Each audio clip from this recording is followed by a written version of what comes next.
This is wild. Bungie said they aren't doing this again, and for good reason. The article reads Bungie has no plans for more Destiny 2 expansion crossovers after Star Wars themed Renegades. So, just recently, there was this big crossover between Destiny 2 and Star Wars. Of course, you've heard about it. And normally, these things are like cosmetic based, where, we got some Darth Vader stuff, we got some Stormtrooper skins, things like that. But this one took it a step further, and it was a whole like expansion. And I feel like the timing was really bad and really weird because we just launched the Fate Saga, like we just got into it. And so the second iteration of that is a Star Wars themed crossover. Listen, I'm just saying, if I worked at Bungie, if I was the CEO, I'll put in my application tonight. What I would have done is we would have ended the final shape, and then you would have done Renegades right afterwards and had it do nothing with the new story. It would just serve as an intermediary 6-month time period, maybe even a 1-year time period if you need some more time to develop the new narrative saga, right? Just do Renegades, make it a story about whatever you want. Who cares? Could be the craziest, most interesting thing, could be boring, doesn't matter. And then right afterwards, launch the new Destiny narrative, the Fate Saga, whatever you want it to be, and then let that continue for its normal 4, 5, 10-year cycle, whatever they're doing with the Fate Saga. There's no exact timeline that's been given. I think there's like a loose timeline of like 4 or 5 years, but even that's just speculative, right? Instead, we're at this like weird timing with it, and it's performing pretty bad, but I'm actually having fun playing it, believe it or not. I know I sound like a critic or like I'm hating it, but I promise I'm actually online playing it, have fun. Weirdly, it's like Gambit 2, and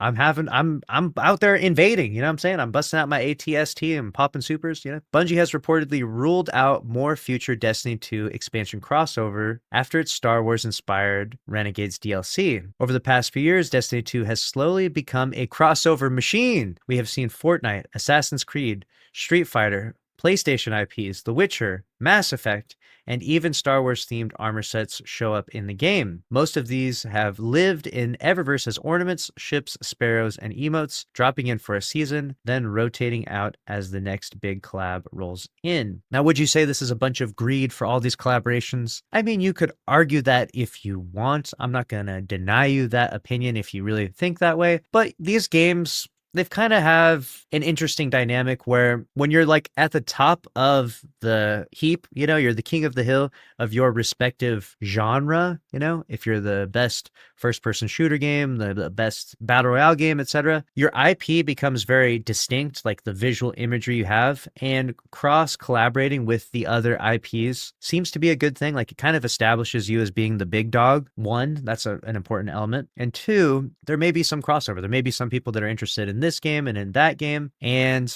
obviously, it's also very lucrative. I mean, that's probably the most important thing, which obviously is tied to greed. And I don't know, I say greed lightly though, because I feel like it's really common practice in business for things like this, especially when they're not your competition. Like Fortnite is not Destiny 2's competition, right? Like people that are playing Fortnite are not like, man, I really want to log into Destiny 2 right now. Like it's not really their competition. So it's more really just like for those that are interested, there is this collaboration and it's purely cosmetic. So it's not like you are forced into buying some type of skins in Eververse, That changed this year with Renegades. Instead of another set of premium ornaments, Bungie teamed up with Lucasfilm Games for a paid Destiny 2 expansion that leaned hard into Star Wars style visuals, weapons like Praxic Blade, and a space western tone. It is undoubtedly the most ambitious crossover Destiny has ever had. This is true. It is the most ambitious crossover that they've ever had. Bungie has done some ambitious things. Obviously, we had our live event with the Almighty. I mean, that literally crashed and burned. Aside from that, we've had, some ambitious projects. So it's good to see Bungie try something new. I feel like this one didn't land as well as they might have hoped. The content quality is not bad. Like I said, I'm playing it. I'm actually having fun. Weapons are good. The activity is not bad. Like I'm having fun with it. But the Steam charts tell a whole nother story, like we talked about recently. Day one launch only hit 70,000, the lowest in history by a long shot. And people were trying to say something like, oh, this is comparable to previous episodes and their peaks, right? When we go look at the previous episodes after the final shape launched, you have those different peaks there. And I suppose you could compare them to the episodes, but they're meant to be bigger than that. Like they're meant to be like they're meant to be half the size of this, right? So like half the size of Final Shape, half the size of Lightfall. Like that's like the goal, because instead of having our one big annual expansion, we have 2 6-month ones. So that's at least the interpretation loosely. So when we hit numbers that are look at 314,000 compared to 70,000, we're way below half. You know what I'm saying? We're way below half. What even is that percentage wise? I mean, that's got to be like 20%. You know, I'm doing some math. I'm doing some crayon eating Titan math in my head. It's like 20%. And that's a massive drop. It's a very big drop. And the way Destiny population works is, it's whatever it starts at, it obviously fizzles down. You can see through the popularity report, whatever we start at the start of the year, it fizzles down, but it comes back every time we have a big update. But the start is important. So starting this low is troublesome. But again, it is possible that we maintain a consistent player base through, every week, new things being rotated into the game, making it interesting. Obviously, we have the dungeon right around the corner. There's a lot of new things that are here that for us to do, or at least I'm hoping, right? Like we'll see how well it ages, right? It could age well, meaning we maintain, a certain level of population. Anything, above where we were at, like 8,000 at the low points, 20,000 the high, would be good. But we're already at 50,000 a few days in. It's not good. Popularity report hasn't even updated with the day one peak yet. I'm not sure what's going on there. And another important side note with this is that people are saying that, it launched so poorly because it launched on a Tuesday and gamers get online on the weekend and play, right? Well, unfortunately, that's not what really happened for Destiny 2. That is a true statement that gamers do get online and play, and we saw that with Arc Raiders. So Arc Raiders launched with a 250,000, 260,000 player base on Thursday and then Friday, and then you'll notice that on the weekend it hit 300,000, so it got a big boost, and then through the week it dips down, and then on the weekend, huge peak. Okay, the same thing, and huge peak. So this is Arc Raiders trend, right? It's hitting big numbers on the weekend, but for us, the weekend has come now, and we haven't blown up in population. So we've definitely, we're following a very consistent trajectory to what happened with Edge of Fate, which is definitely alarming because we launched at 25% less population than Edge of Fate. As big as that crossover is, it now sounds like Renegades will be the first and last time Destiny does a full expansion tied to another franchise, which is probably the right play. I mean, if they were going to do this or do multiple of these, the only other appropriate one would be Halo, because technically you could draw conclusion, you know what I'm saying? Like it was Bungie that started Halo, they started Destiny. I could see it happening, a Halo crossover. The only reason why that probably didn't happen before the Star Wars one is because there's a weird rivalry between Bungie and 343. They hate each other or something. I forget what I was reading something about this, and I was surprised that there's some beef there. You know what I'm saying? There's some serious beef, and 343 has now changed to Halo Studios. It's still the same studio, I believe. So it's the beef continues, and so we'll never see a Halo collaboration like that. The closest thing we got was the 30th anniversary event, but even that was not that was not Destiny 2 X Halo. That was an inspiration event, inspired weapons from Halo, right? Bungie reportedly ending full Destiny 2 expansion crossover after Renegades. This new info comes from Forbes contributor Paul Tassi, who was flown out to Bungie for the Renegades preview event. During that visit, while speaking with Bungie, he was told that the studio is not planning more full expansion collabs like Renegades. Wow. So they told Paul himself they're not doing it again. In a reply thread on X, one player pitched a theory that summer expansion Shattered Cycle would stay classic Destiny, while winter expansion The Alchemist could be a big crossover expansions, then asked which franchise might be next. Tassi shut down the idea, saying Bungie told him they are not planning more expansion collabs like Renegades. Very good. I mean, as greedy as you would want to get with this and do this more often, you're going to turn the game into Fortnite, and that's what people really don't want.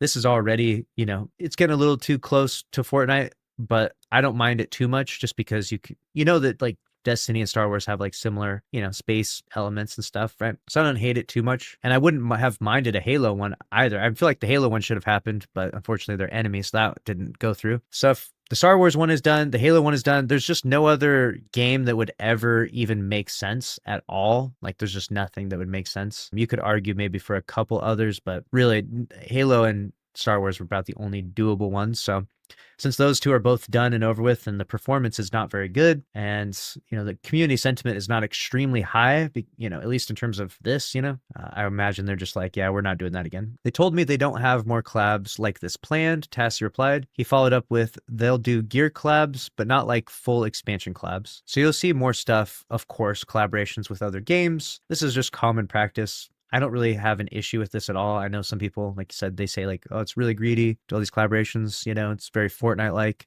They don't like the immersion ruined, you know, when you have like Darth Vader walking around the tower or your Doki Doki armor set, stuff like that. I don't know. I'm not too bothered by it. I think that video games are meant to just be fun and quirky, and I don't take Destiny that seriously, even though I do like the aesthetic to be somewhat cohesive. I'm not too bothered with it being a little bit off from the norm.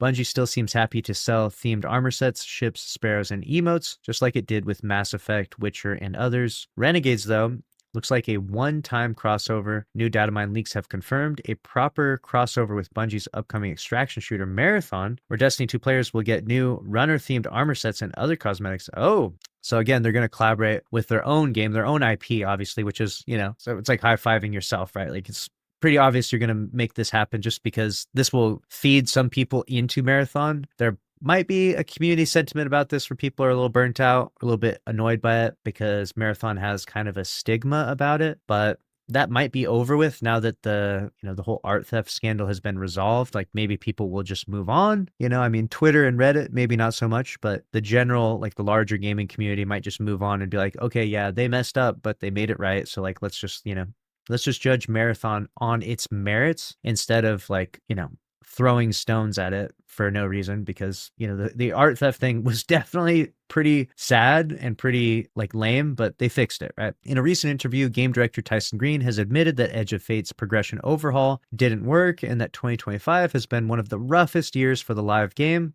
There you have it. I mean, literally, that's the game director saying it, that the 2025 has been one of the roughest years for the game in terms of its population. Like people say, oh, these posts and these videos you make, they're a bunch of rage bait, Lucky. The game's doing fine. They say, oh, 70,000 is fine. It's like, guys, like even the game director is saying that it's the worst state it's ever been. Like it's been one of the roughest years ever, guys. Like stop. You know what I'm saying? Like there's this weird element of people just like refusing to hear anything negative about the game that they like, because it's like, I don't know if it ruins the fun for you, maybe. I'm not sure. But like you could still have fun playing Destiny 2 while it struggles. You know what I'm saying? Like I'm having fun and the game is on life support, We don't want to be a dead live game. We want to keep building Destiny. He said it himself. It's crazy that he came out of the woodworks like Homer Simpson emerging from the bush. And the first thing he said was, we don't want to be a dead game. Damn it, Tyson. Why did that have to be the first thing to come out of your mouth? Green said, so we're listening to our players, and what our players are telling us is that they don't want to chase a simple number that goes up. They want real rewards. You know what? I'm not going to roast Tyson too much for this, because this is very concise, exactly what players have said. So the feedback is heard, digested, and, make number bigger is not helpful, right? Grinding your power level, stupid. Let's not do that anymore. So even if it is to the detriment of Destiny 2, like let's say that we have poor player retention because we're not doing this like mindless, stupid power grind, it's still better to do the right thing and fail than to do the wrong thing and maybe win, but also maybe fail, right? You get what I'm saying? Like when you're developing Destiny 2, you need to make the right decisions that make the community happy, even if it doesn't work out, because at least then when your game does die, like not saying it's going to die, but say one day it does die, then everyone will be like, you know what, Bungie, it didn't work out for them, but they at least listened and they tried to do everything right, Like it's kind of the sentiment around, like I'll give you a good example, like Warframe, If Warframe died like 2 years from now for some reason, which I don't think it will, it's doing great, everyone would be like, Warframe was a good game for a long time and the devs really listened to us and we had a good run, but unfortunately it just got old and played out and all the new stuff they added didn't work out, so it died. But respect to those devs, that's the way you want to go out if you're going to go out. You don't want to go out as the game and the studio that everyone's like, you guys are a bunch of greedy assholes and you didn't listen to any of us, And people are going to say it no matter what. Like people are always going to say you didn't listen to us, but like in this case specifically, they did listen. Like this is exactly what needed to come out of this man's mouth. So I agree with that. Apart from that, for the long-term future, there have been some new reports that Destiny 3 has entered early development. I like this idea if they're using like PlayStation's budget to make this. I don't like this idea if we're taking more resources away from Destiny 2 to make Destiny 3. That sounds like definitely the death of Destiny 2. I mean, obviously, if Destiny 3 happens, that kills Destiny 2, I think. I mean, there's maybe a world where Destiny 3 doesn't kill Destiny 2. I'm not sure. I have a crazy theory or a way that you could do this.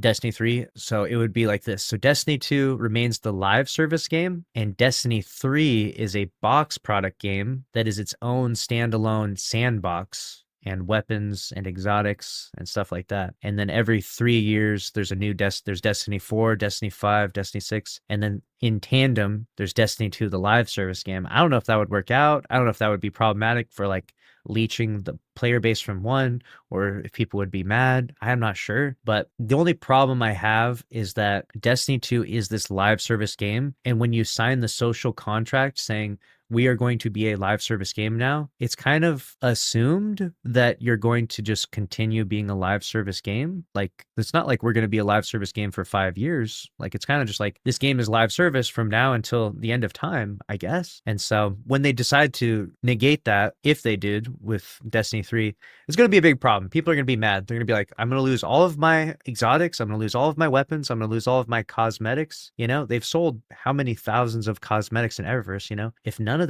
those cosmetics transfer over to Destiny 3, do you understand how mad people are going to be on Reddit? We're never going to hear the end of this. This is going to be like sunsetting 2.0. This is going to be the forever fight. We're going to hear about this and we're going to be 80 years old in the assisted senior living, and you're going to be hearing some guy shouting down the hallway, you know, they sunset my fucking Gjallarhorn again. You know, like you'll never hear the end of this. Okay. So no, I don't think Destiny 3 saves the game in this situation. I think it has to be done in the right way. And I don't know exactly what that is. I would love to hear a state of the game or a game plan in regards to this. And the community is obviously, the temperature is really high right now. So if you wanted to deliver this news in a way that was going to be received well, you would have to really think about over delivery. Like, you would have to think about doing something that people would be like, there's no way they would ever do that in a positive way, and then do that exact thing. Whatever the thing is that is like written down as like on the whiteboard, on the idea board, as like, this is impossible. We could never do this. That's the thing that needs to happen. You know what I'm saying? Like, I don't know what that would be. Like, full free to play, everything, the whole game. I don't know what it would be for Destiny 3 to work. It's going to be something fucking crazy, though, because people who are playing Destiny 2 will be very burnt. And I don't even know what Destiny 3 would be. They couldn't make Destiny 2 its own IP in and of itself. Like, they took a bunch of stuff from Destiny 1. Like, if you've been along for the whole ride, Destiny 3 sounds like a really odd idea sometimes, because you're like, they couldn't do Destiny 2 right in and of itself. They just kept taking things from Destiny 1. Like, we've had how many reprised weapons, how many reprised activities from Destiny 1 into Destiny 2. So naturally, you're like, what do you think is going to happen with Destiny 3? You're just going to be playing the same thing again. You know what I'm saying? Like, you're going to launch Destiny 3 on day one, and you're going to be out there fighting fucking Sepix Prime, you know, in the year 2030. And you're going to be like, God damn it, they got me again, you know? I bought it again. And they're going to be like, we're bringing back the Gjallarhorn, introducing the Platinum Gjallarhorn, pre-order now, Destiny 3 for the Platinum Gjallarhorn, you know? And you'll be like, wait a second, did I just get sold the Gjallarhorn for the fucking 4th time? You know, like, what the fuck? Yeah.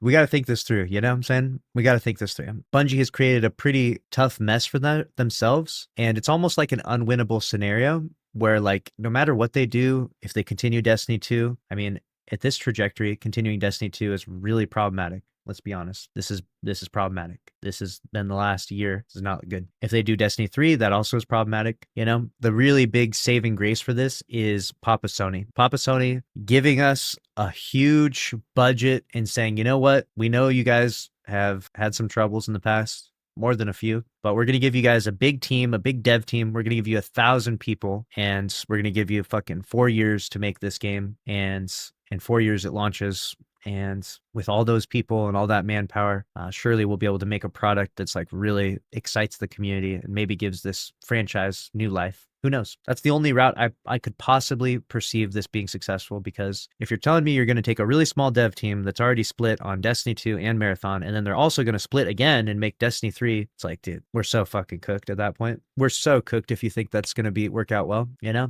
It's just not how successful business is done. Successful business is you're doing so well and you're making so much money that you take the profits and build other things, you know? In the situation where you're dying and dwindling, you don't then, you know, start something, a whole new venture, and it works out, you know? So maybe rarely, but very rarely, right? Let me know what you think about the situation down in the comment section below. How did you feel about the Star Wars crossover? Did it land well for you? Are you playing it? Are you enjoying it? Obviously, this is the first and maybe the last time Bungie will ever do this, I imagine, especially because it kind of interferes with the narrative elements of Destiny 2 and its lore, and it has like a very rich history, and like people like the lore of the game as much as it can be disjointed and crazy and maybe chaotic at times. People like the lore of Destiny 2, and they don't necessarily want to see or feel the need to have Star Wars themes introduced, you know? Looks like this will be the one-off. After this, everything should be back to normal. I laugh in saying that because I feel like I was just talking about Edge of Fate, and I was like, yeah, Edge of Fate, it's going to be this really dark time, and then we're going to get back on track, and everything's going to be trending upwards with Renegades. And now I'm sitting here in Renegades, and I'm like, yeah, guys, Renegades, it's not doing too well, but you know, after this whole Star Wars goofy business is over with, then we'll be back on track and everything will be doing well. You know, like the definition of insanity is like